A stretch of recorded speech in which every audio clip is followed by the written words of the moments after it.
Hello YouTube! For any of you wondering why I haven't done any videos on my layout instead of the club's, here's why.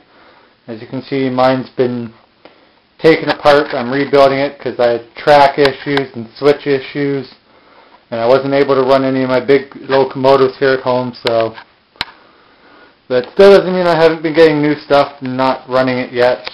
Well, I've got most of my engines up on the wall now. I've learned how to decal. I don't know if it'll show up well, but there's Canadian National logos on these two Bud cars now. I also put decals on this little guy. It's now CN127. I know the numbers are inaccurate.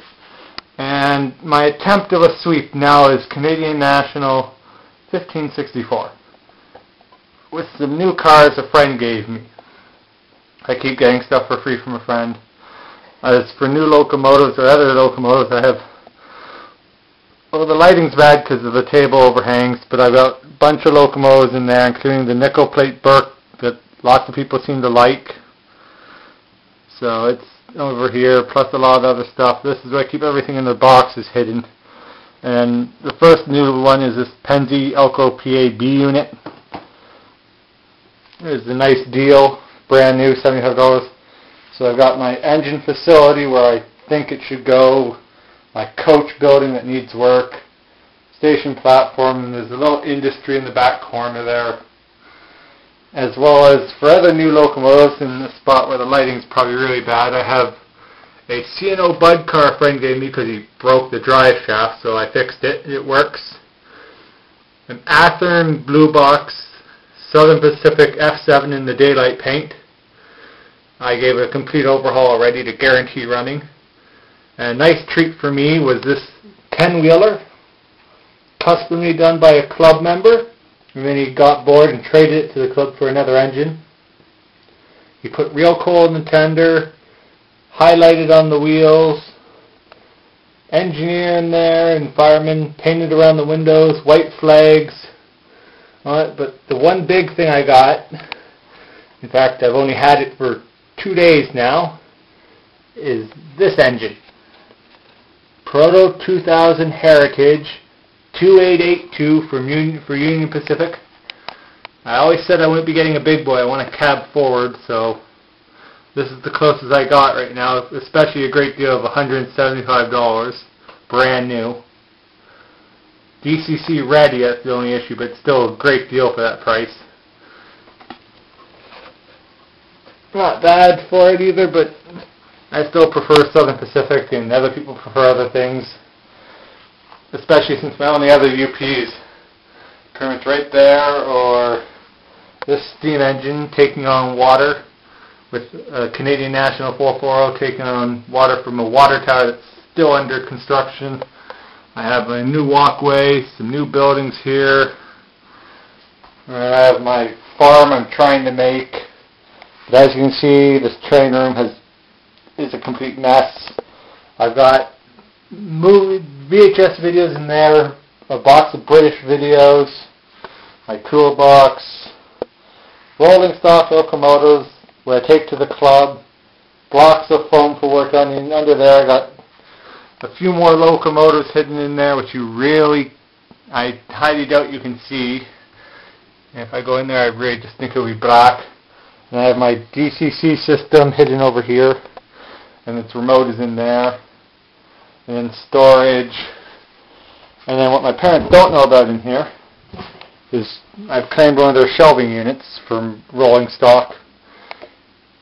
If any of you are looking for some CP units, I have 3 I'm willing to part with. This powered Jeep 9 or Jeep 20, I've been told it's either or. Or those 2 Jeep 38s in the back are both dummies. But I've grown up with CN. I live with CN in my area, so the last CP engine I had, the only CP engine I have that I really use for anything is right here. That's what that started off as, is CP. And I don't like them. I have nothing against them. They're a good running railroad. They've lasted for ever since they were created. but I'm just a CN guy. So comment and do whatever you want. I'm not going to become one of those people that tell you what. Please comment and rate and all that stuff. You do what the heck you guys want. There's also a battery-operated one that's almost like having a DCC battery-operated train. It runs by a remote instead of a power pack, but I think it's just a nice display piece for the Santa Fe Railroad. One last look at the British engines with a truck, or the British lorry, as they call it. A self-propelling car with some American units, and I got Triang in the bottom there with Conrail. And then the one thing I'm proud of is all my Athearn Blue Box F7s, which are all here, or that really Blue Box, but they're Athearn F7s from here. Everything in there. Everything but the far CN in there. And then that far green CN in there.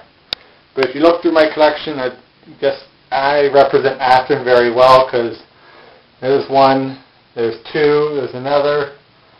The two Penzies are 4 there, 3 there, 2 over there, the Dash 9s, 1 in there.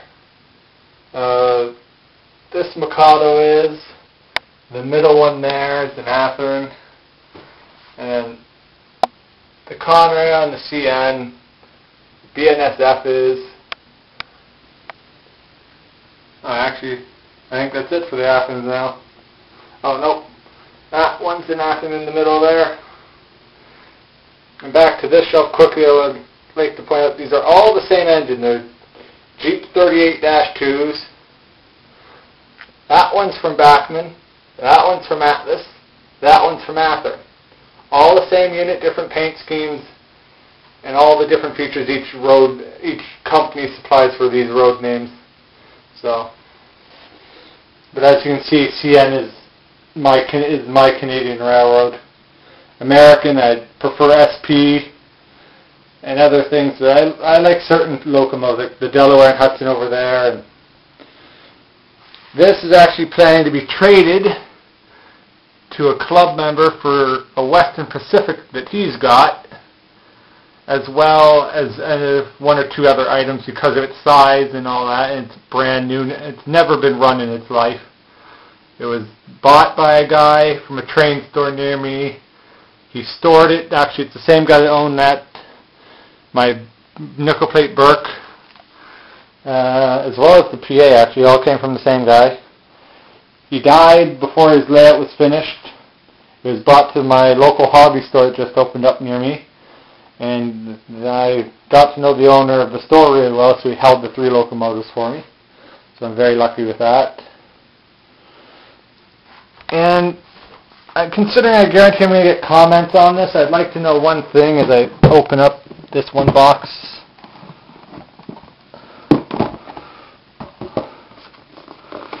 What is the big thing with everybody telling me to change the number of this Burke, which is 774,